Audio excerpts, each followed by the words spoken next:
brigade Abdourahmane Tchani, président du Conseil national pour la sauvegarde de la patrie, chef de l'État du Niger, empêché de s'exprimer à la tribune de la présente Assemblée générale.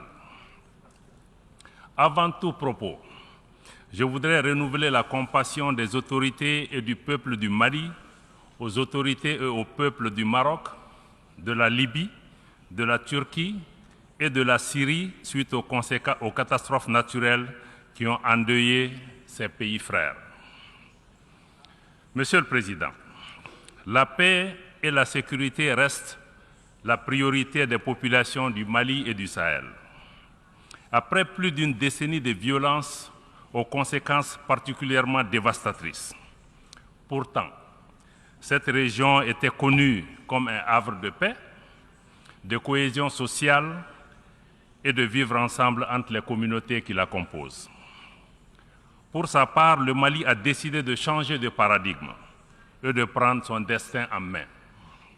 Ainsi, au plan sécuritaire, le Mali a accordé la priorité au renforcement des capacités des forces de défense et de sécurité maliennes afin de leur permettre de s'acquitter de leur mission régalienne de défense du territoire national et de protection des populations et des biens. Aujourd'hui, le peuple malien a repris confiance en son outil de défense. Aujourd'hui, les populations du Mali sont encouragées par les résultats engrangés dans la lutte contre les groupes armés terroristes et leurs sponsors étatiques étrangers. Le Mali dénonce à nouveau et avec force les ingérences de certaines puissances qui continuent de faciliter les activités criminelles des groupes armés terroristes au Mali et au Sahel. Il y a lieu de rappeler que le 15 août 2022, le gouvernement du Mali avait alerté le Conseil de sécurité des Nations Unies sur les actes d'hostilité et d'agression de la France.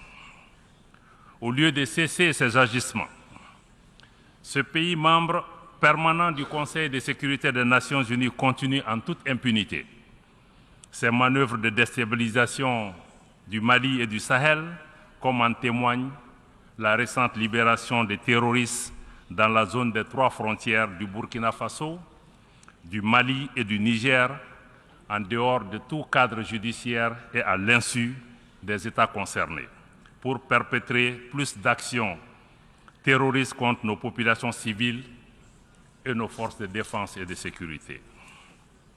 Les actes hostiles de la France s'illustrent également par ses interventions intempestives et illégales pour retarder, voire empêcher le traitement de nos demandes de financement dans plusieurs institutions financières sous-régionales, régionales et même internationales.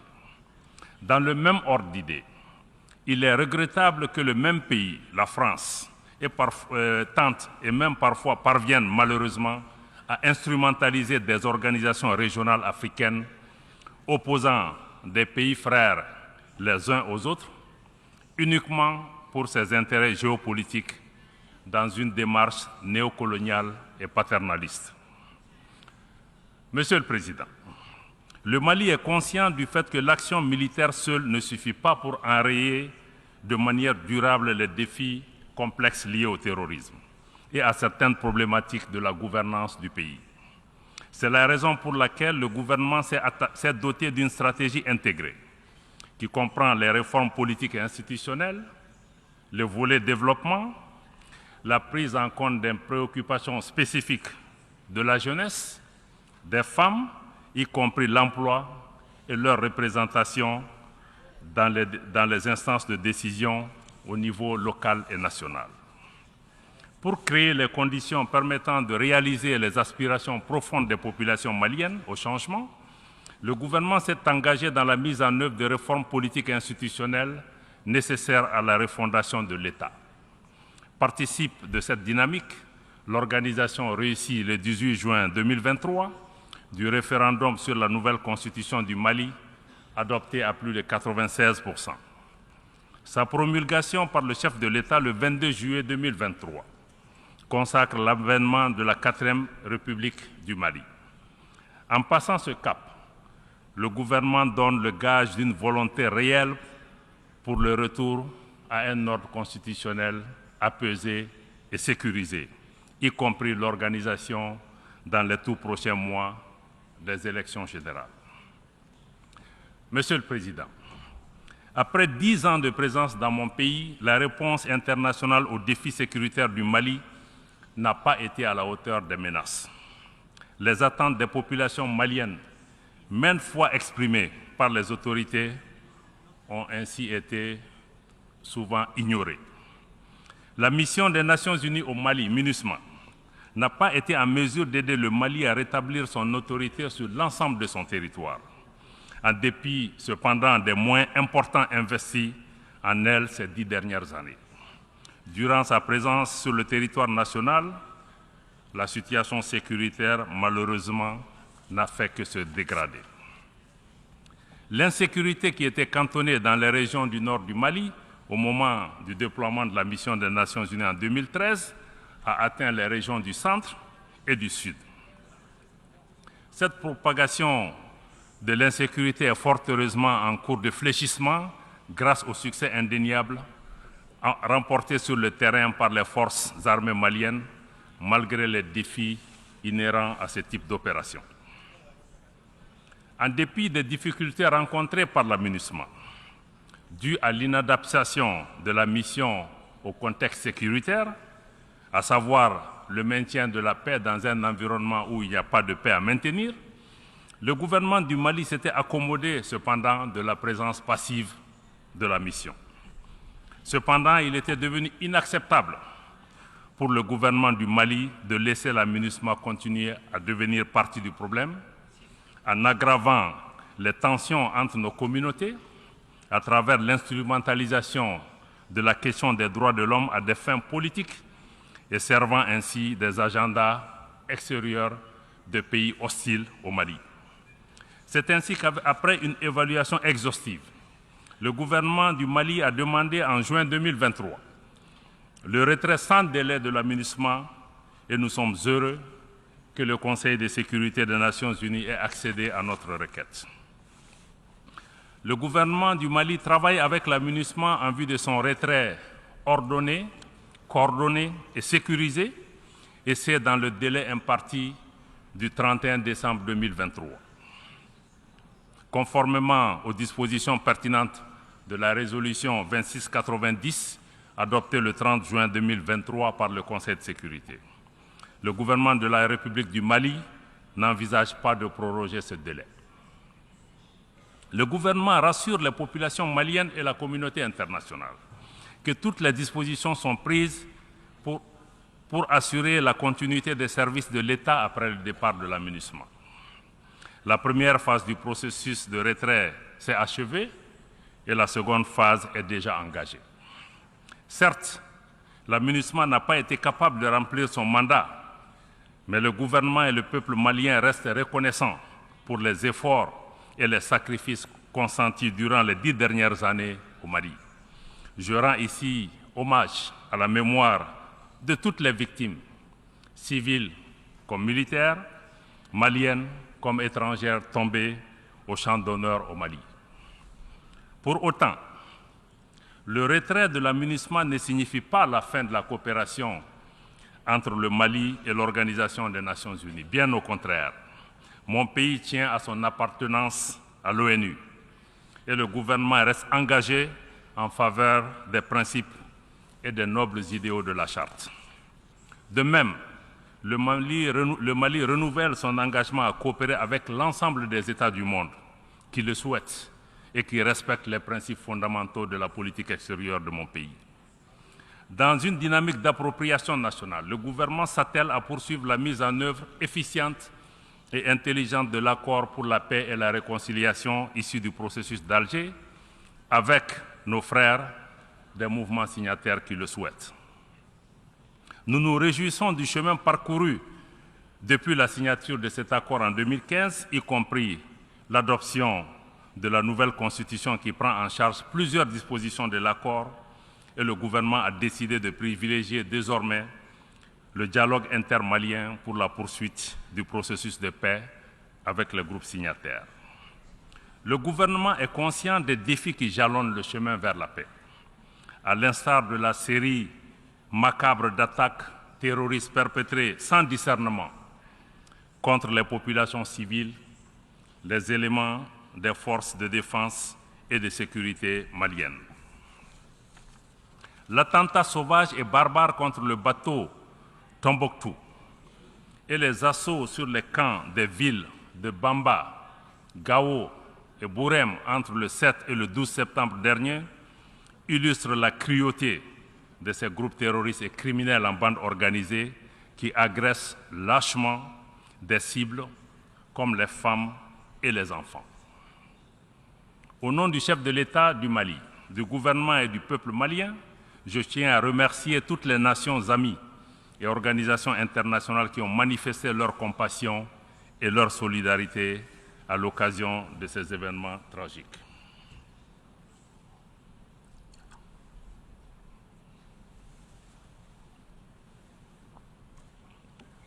Toutefois, il est regrettable que même face à ces événements aussi tragiques, et au moment où le thème de notre session nous engage à plus de solidarité, donc il est regrettable que le Conseil de sécurité des Nations Unies ne soit pas parvenu au minimum de consensus pour à tout le moins dénoncer ces actes barbares. Malgré ces difficultés, ou mieux, en raison de ces difficultés, le gouvernement de la République du Mali est plus que jamais déterminé à exercer sa souveraineté, asseoir son autorité, toute son autorité sur l'ensemble du territoire national. Aux attaques obscurantistes, l'offensive des forces de défense et de sécurité se poursuivra et la riposte sera immédiate et ferme. C'était le cas récemment à Bourem où nos vaillants soldats ont repoussé une attaque de ces bandes criminelles et obscurantistes en leur infligeant des pertes substantielles. Concours de cette dynamique du renforcement de la présence et de l'autorité de l'État, l'engagement de l'État à occuper toutes les emprises libérées ou à libérer par la MINUSMA. Contrairement à certaines allégations, l'occupation de ces emprises, qui est en tout point conforme au texte des Nations Unies, ne constitue en aucune façon un acte de belligérance de l'État malien vis-à-vis des mouvements signataires. Au contraire, nous continuons de tendre la main à nos frères des mouvements signataires pour une paix durable et un développement harmonieux au profit de nos populations. À cet effet, nous appelons les groupes armés à se démarquer et cesser les collisions constatées avec les groupes armés terroristes lors des dernières attaques, et ce, conformément à l'accord pour la paix, mais aussi aux différentes résolutions pertinentes du Conseil de sécurité des Nations Unies. Dans le contexte géopolitique actuel, le Mali ne souhaite pas devenir un théâtre de confrontation ou de compétition entre les intérêts géopolitiques de puissances étrangères. Et nous restons disposés à coopérer avec tous les partenaires respectueux de notre souveraineté, de nos choix de partenariat et également des intérêts des Maliens. Monsieur le Président, sur la situation régionale et internationale, le Mali reste attentif au développement en cours en Afrique et dans le reste du monde. Concernant la gouvernance mondiale, le gouvernement de la République du Mali réitère son attachement au respect de la Charte des Nations Unies, particulièrement le respect de l'égalité souveraine des États et conséquemment son rejet des activités de certaines puissances à perpétuer une domination néocoloniale et à assujettir d'autres peuples, d'autres pays et d'autres nations. Le Mali est attentif aux évolutions institutionnelles et déplore que l'appréciation des changements de régime intervenus récemment dans certains pays africains soit fonction de la proximité des nouveaux dirigeants avec certaines puissances, ou tout simplement des intérêts géopolitiques en ignorant totalement les aspirations des populations des pays concernés. À cet égard, nous dénonçons et rejetons la politique des 2 poids, 2 mesures appliquées par certaines puissances, par certaines organisations régionales et même par certaines organisations internationales, y compris les Nations Unies.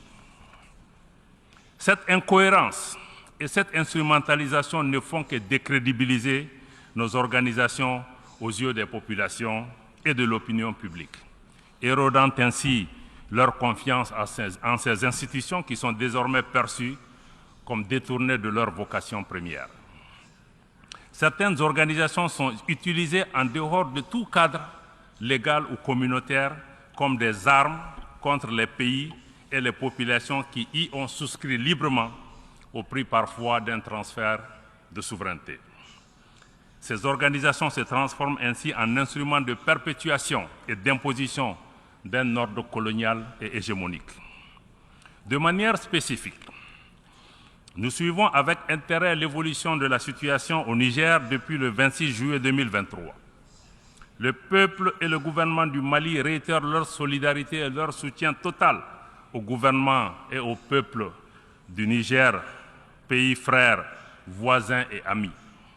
Nous dénonçons sur le principe l'imposition de sanctions et de mesures coercitives contre un État, que ce soit en Afrique ou ailleurs. Nous dénonçons d'autant plus les sanctions lorsqu'elles sont injustes, illégales et inhumaines, comme celles que la CEDEAO et l'UEMOA ont imposées au Niger et avant le Niger, les ont imposées également à mon pays, le Mali, qui s'en est relevé. Les conséquences inhumaines de ces sanctions sont si dramatiques, je parle des sanctions au Niger, que le secrétaire général adjoint des Nations Unies aux affaires humanitaires et coordonnateur des secours d'urgence a dû écrire au président de la commission de la CEDEAO une lettre l'interpellant sur la nécessité d'un allègement de ces mesures. Je dois rappeler que même dans la guerre qui a opposé l'Irak aux États-Unis, un couloir humanitaire a été ouvert pour permettre d'approvisionner le peuple irakien.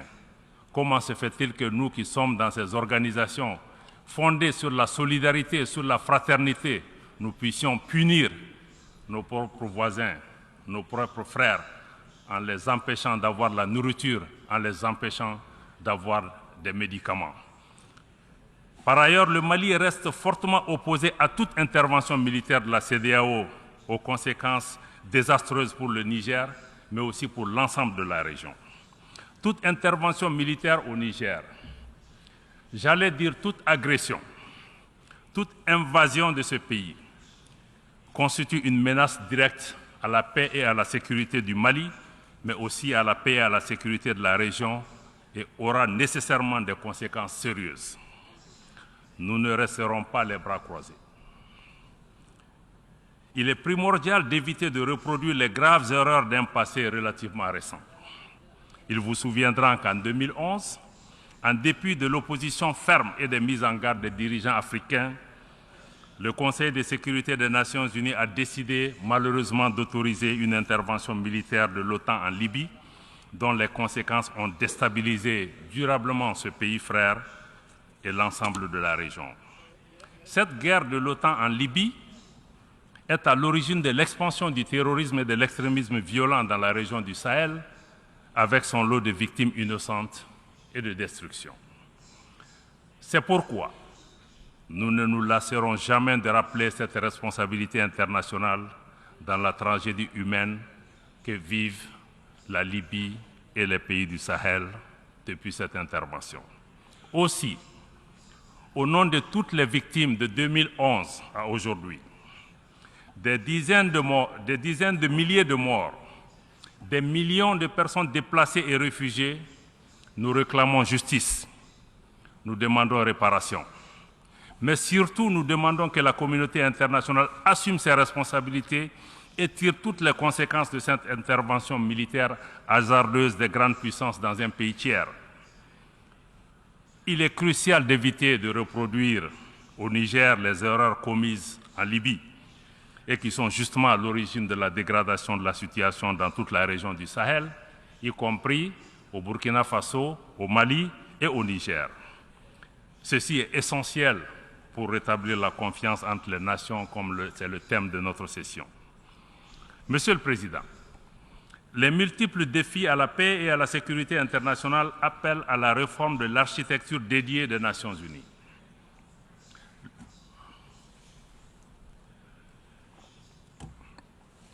Le Mali réitère son soutien à la demande légitime du continent africain en faveur de la réforme du Conseil de sécurité afin de le rendre plus représentatif des réalités de notre temps. Dans la même veine, le Mali continuera de plaider pour la réforme de la gouvernance économique, financière et politique mondiale afin de créer les conditions optimales et justes de la participation de nos pays aux institutions multilatérales. Dans cette dynamique, le Mali réaffirme le rôle central que l'Afrique doit jouer au sein des institutions et des organisations internationales. À cet égard, le Mali salue l'ouverture de l'Alliance des BRICS à de nouveaux États, y compris des États africains. L'Alliance des BRICS et ses mécanismes, y compris la banque, offrent une alternative flexible et adaptée aux besoins de développement des pays du Sud global. Dans le même ordre d'idées, l'élargissement récent du G20 à l'Union africaine est un signal encourageant mais pas suffisant. Il est important que la participation de l'Afrique à d'autres forats internationaux s'intensifie au nom de la justice et de l'équité. Les changements climatiques constituent une menace réelle pour les générations présentes et futures. Nous devons avoir le courage de sortir du dogmatisme ambiant et des jeux d'intérêts étroits concernant cette problématique. À cet égard, le temps est venu de mettre effectivement en œuvre les décisions de nos sommets et de nos COP. Il est plus que nécessaire que les pays à l'origine du changement climatique assument leurs responsabilités pleines et entières, y compris celle de soutenir les efforts des pays du Sud pour un développement respectueux de l'environnement. Monsieur le Président, je voudrais rappeler que l'Organisation des Nations Unies a été créée en 1945, comme vous le savez, essentiellement pour préserver les générations futures du fléau de la guerre. Ce noble objectif prescrit par la Charte des Nations Unies est loin d'être réalisé. Mieux, les tensions géopolitiques actuelles et les conflits multiples dans le monde constituent des motifs réels d'inquiétude pour le multilatéralisme, la coexistence pacifique et le développement harmonieux. Faisons une pause dans la rhétorique de l'intimidation, de la menace et de la guerre. Comme le thème de cette 78e session nous y invite, travaillons ensemble à rétablir la confiance et à raviver la solidarité mondiale. Osons des réformes qui permettent de construire un monde où chacun compte, un monde où personne n'est laissé de côté. Ensemble, travaillons à mettre en place des mécanismes internationaux efficaces, équitables et inclusifs, permettant de régler les crises et non de les encourager ou même, dans certains cas, de les entretenir. Victimes directes de l'ingérence persistante de certains pays dans leurs affaires intérieures, les populations du Mali et de plusieurs États du Sahel continuent, hélas, de vivre les conséquences tragiques des crises multidimensionnelles imposées et entretenues par ceux qui, paradoxalement, viennent donner des leçons de démocratie ou de respect des droits humains. Dans la mise en œuvre de la vision du chef de l'État pour l'émergence d'un Mali nouveau, libéré de toute domination extérieure néocoloniale, le gouvernement de la République du Mali est honoré de compter sur des partenaires sincères, sur des pays qui valorisent les relations d'égal à égal dans le respect mutuel. À cet égard, je tiens à adresser une mention spéciale à la Fédération de Russie pour sa solidarité agissante et un engagement fiable tant sur le plan bilatéral que multilatéral. Le Mali demeure engagé pour le renforcement des mécanismes régionaux et sous-régionaux africains qui défendraient véritablement et prioritairement les intérêts des populations africaines. Fidèle à sa vocation panafricaniste, réaffirmée dans toutes ses constitutions successives, le Mali réitère son adhésion à tous les mécanismes de sécurité collective pertinents, notamment ceux dans lesquels le leadership africain est affirmé, mais aussi dans lesquels l'instrumentalisation est rejetée et combattue. C'est tout le sens de la création, le 16 septembre 2023, de l'Alliance des États du Sahel par le Burkina Faso, le Mali et le Niger par la signature de la charte du Liptako-Gourma. Cette organisation vise à établir une architecture de défense collective et d'assistance mutuelle dans le but de lutter contre toute forme d'agression, toute forme de terrorisme et de criminalité transnationale organisée dans l'espace de l'Alliance. Cette nouvelle organisation ambitionne également de fédérer les efforts des 3 pays dans les domaines socio-économiques et monétaires, mais aussi de renforcer sur de nouvelles bases l'intégration régionale, cette fois-ci une intégration des peuples fondée sur la solidarité, le respect de la dignité, de l'identité de nos peuples et de nos pays, l'affirmation de notre souveraineté sur nos terres et sur nos ressources, mais aussi notre souveraineté sur nos organisations, le financement de nos activités par nos ressources propres, ainsi que le rejet des ingérences extérieures, des politiques hégémoniques de domination néocoloniale ou d'assujettissement. Outre les mécanismes à vocation sécuritaire, le Mali souscrit pleinement aux initiatives africaines qui œuvrent à la promotion et au renforcement des liens de fraternité et de solidarité, à l'instar de l'Alliance politique africaine initiée par la République sœur du Togo et qui aspire à une Afrique indépendante, politiquement forte, décomplexée, non alignée et capable de participer d'égal à égal en tant qu'actrice à la gouvernance mondiale. Monsieur le Président, Excellences, Mesdames et Messieurs, pour terminer, je voudrais faire observer que les multiples défis à la paix, à la sécurité et au développement imposent un cadre multilatéral refondé, adapté et inclusif. Nous ne devons plus continuer à faire la même chose avec les mêmes mécanismes, les mêmes institutions inadaptées et espérer des résultats différents. Pour sa part, le Mali reste attaché à un multilatéralisme où chaque nation compte. Un multilatéralisme solidaire, porteuse de solutions ambitieuses aux défis complexes de notre temps, particulièrement au Sahel. Un multilatéralisme ouvert, prenant en charge les aspirations profondes de nos populations au changement, à la dignité, au respect, à l'égalité souveraine des États, à l'équité, à la justice, au développement, à la sécurité et enfin à la paix. Je vous remercie de votre aimable attention. I thank the Minister of Foreign Affairs and International Cooperation of Mali.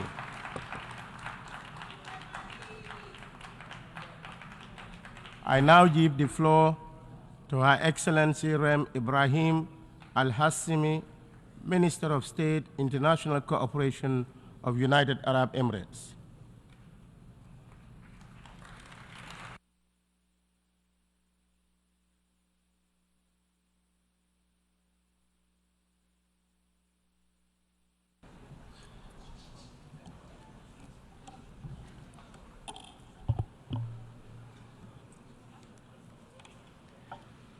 بسم الله الرحمن الرحيم. السيد الرئيس، أتقدم لكم بأحر التهاني بمناسبة توليكم رئاسة أعمال هذه الدورة، وأقدر جهود معالي شابا كوروشي أثناء ترأسه